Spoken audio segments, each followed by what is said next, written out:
में आज हम कक्षा 12वीं की हिंदी बुक के सूर के बालकृष्ण को पढ़ेंगे और समझेंगे। इसका पहला पद है, जशुमति मन अभिलाष करे, कब मेरो लाल घुटरू वनुरेंगे, कब धरनी पर द्वेग धरे। इसमें माता यशोदा जो है इच्छा करती हैं अपने बालक कृष्ण से, जब वो बिल्कुल छोटी अवस्था में रहते हैं 6-7 महीने के, जब वो चाहती हैं कि कब मेरा लाल, मेरा पुत्र श्री कृष्ण वो घुटनों के बल से रेंगना चालू करेगा और कब धरती पे 1-2 डग धीरे धीरे करके चलेगा, ऐसी वो इच्छा अपने पुत्र से करती हैं। कब द्वे दांत दूध के देखूं, कब तो तरें मुख वचन झरे, कब नंदही बाबा कहीं बोले, कब जननी कहीं मोही ररे।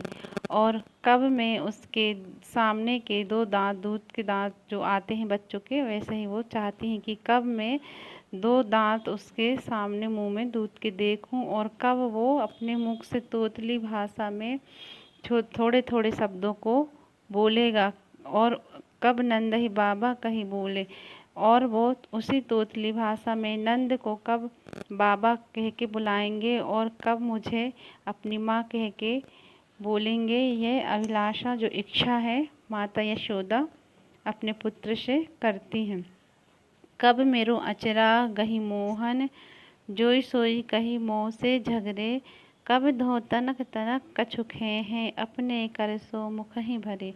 अब आगे यशोमती माता जो है इच्छा करती हैं कि कब श्री कृष्ण जो मेरा लाल श्री कृष्ण है वो मेरे साड़ी के पल्ले को पकड़कर मुझसे छोटी छोटी बात में झगड़ा करेंगे, मुझसे रूठेंगे, बाल हट करेंगे और कब वो थोड़ा थोड़ा करके कुछ अपने हाथों से मुख में डाल के खाएंगे, कब हंसी बात कहीं गो मोसो, जा छवि ते दुख दूर हरे, श्याम अकेले आंगन छाड़े, आप गए कछु काज धरे।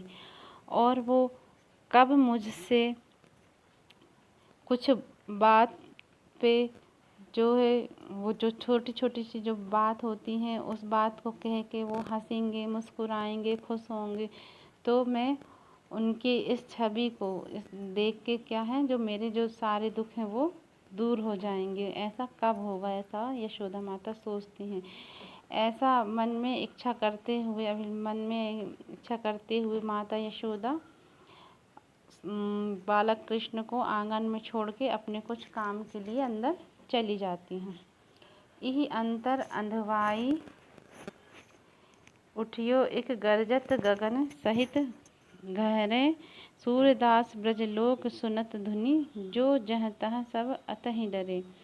अब माता यशोदा जब अंदर चल जाती हैं उसी समय कृष्ण भगवान आंगन में खेलते रहते हैं और अचानक से बादलों की गर्जना होती है, बहुत तेज आंधी उठती है और जो है सूरदास जी बोलते हैं कि जो ब्रज के लोग उस गर्जना को सुन के जो जहाँ रहता है वो वहीं रह जाता है अपने स्थान पे और बहुत जम से डर जाते हैं।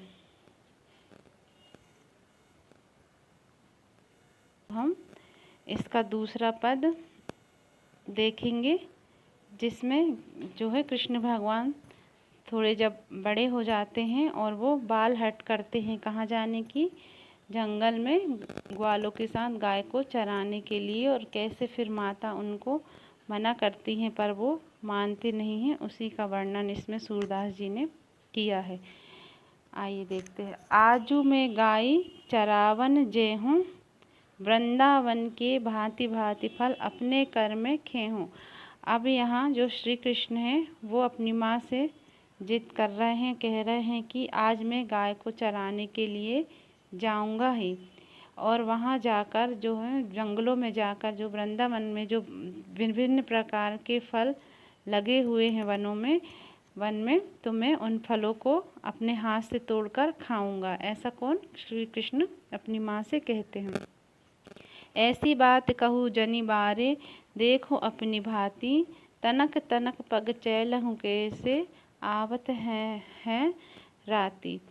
अब ऐसी बात जानकर माता यशोदा उनको समझाती हैं कि आप बहुत छोटे हो, उस जंगल में बहुत सारी परेशानियां होती हैं जिनके बारे में आप जानते नहीं हो, और आपके छोटे छोटे से पाँव हैं, आप कैसे वहाँ पे जा पाओगे और उधर की मुसीबतों को झेल पाओगे। तो वो मना करती हैं उनको जाने से।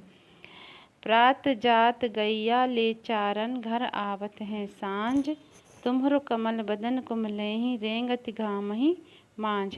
अब जो माता यशोदा हैं वो कह रही हैं कि जो गाय जंगल जाते हैं वो गाय को कैसे सुबह लेके जाते हैं और फिर वापस कब लौटते हैं, शाम को घर आते हैं ग्वाले लोग।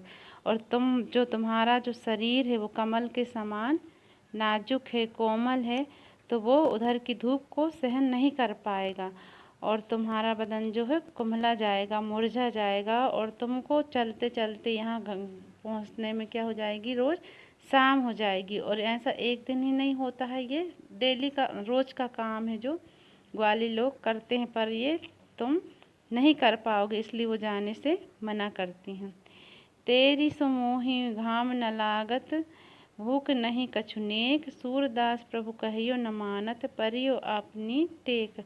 अब जो हैं कृष्ण भगवान जो हैं अपनी हट नहीं छोड़ते हैं और माँ से कहते हैं कि माँ मुझे तुम्हारी कसम है, ना मुझे धूप लगेगी ना भूख लगेगी और मुझे कोई भी परेशानी नहीं होगी।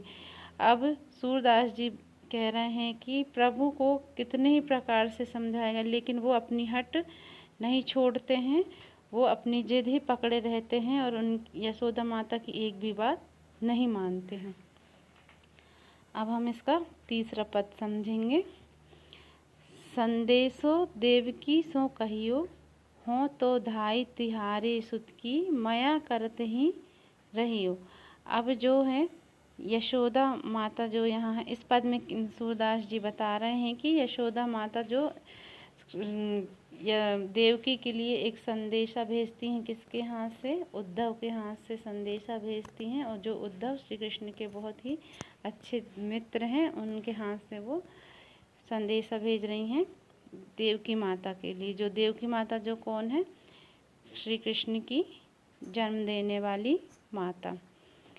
संदेशो देवकी सो कहियो, कि जो संदेश मैं तुमको दे रही हूँ उद्धव, वो संदेशा जो तुम किसको कहना, किसको देना, वो देवकी माता को कहना। हो तो धाई तिहारे सुत की, मया करत ही रहियो, कि मैं तुम्हारे पुत्र की क्या धाय मतलब होता है कि जो बच्चे का पालन पोषण करती हैं, जन्म नहीं देती लेकिन माँ की तरह ही पालन पोषण करती, उसको धाय बोला जाता है। तो कि मैं तुम्हारे पुत्र की कौन हूँ, धाय हूँ मैं। माँ तो तुम ही हो और हमेशा माँ तुम ही रहोगी। जत पिटेव तुम जानती उनकी, तव मोहि कहीं आवे, प्रात होत मेरे लाड़ लड़ेते, माखन रोटी भावे। कि तुम श्री कृष्ण भगवान के बारे में तो सब कुछ जानती कि उनको क्या पसंद है और क्या नहीं है, उनके बारे में तुम अच्छे से जानती हो, लेकिन फिर भी मैं तुमसे एक चीज़ कहना चाहती हूँ कि सुबह जब मेरा जो लाडला है श्री कृष्ण, जो मेरे लाडले हैं, वो क्या खाते हैं, माखन रोटी ही खाते हैं, है ना। वो बहुत लाड़ प्यार से पले बढ़े हैं और वो सुबह सुबह माखन रोटी ही खाते हैं। तेल उपटनु अरु तातो जल, तही देख ही भजी जाते। और वो जब तेल उनको नहलाने के लिए मैं तेल और उपटन ले के आती हूँ, गर्म पानी लाती हूँ, तो इन सब चीज़ों को देख के वो दूर भाग जाते हैं, नहाने के लिए नहीं होते हैं। जोई जोई मांगत सोई सोई देती, क्रम क्रमी करके नहाते। और वो नहाते समय जिस प्रकार की भी जिद करते हैं, वही वही जिद में उनकी क्रम से जो है पूरे करते जाती हूँ जब वो नहाते हैं।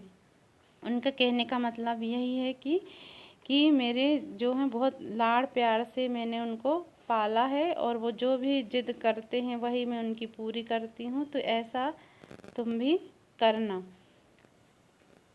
सूर पथिक सुनी मोहि रैन दिन, बढ़ियो रहत उर सोच, मैरो अलख लड़े तो मोहन, हवे हैं करत संकोच। कि सूरदास जी कह रहे हैं कि माता यशोदा हाँ जो हैं उद्धव से कह रही हैं कि आप जो संदेशा दोगे तो उसमें उनको अच्छे से समझाना, बताना कि मुझे दिन रात श्री कृष्ण की चिंता सताती रहती। भले वो बड़े हो गए हैं, वहाँ के राजा बन गए हैं, लेकिन वो क्या हैं कि बहुत संकोची प्रवृत्ति के हैं। उनका स्वभाव बहुत संकोच वाला। कहीं ऐसा ना हो कि तुम अपनी आदतों में उनको अपनी मनवा लो, अपनी बात मनवा लो और वो संकोच के मारे अपनी कोई बात तुमसे कह ना सके। तो ऐसा मत करना। ऐसे माँ की चिंता एक दूसरी माँ से होती है जो वो संदेश के माध्यम से भेजती हैं।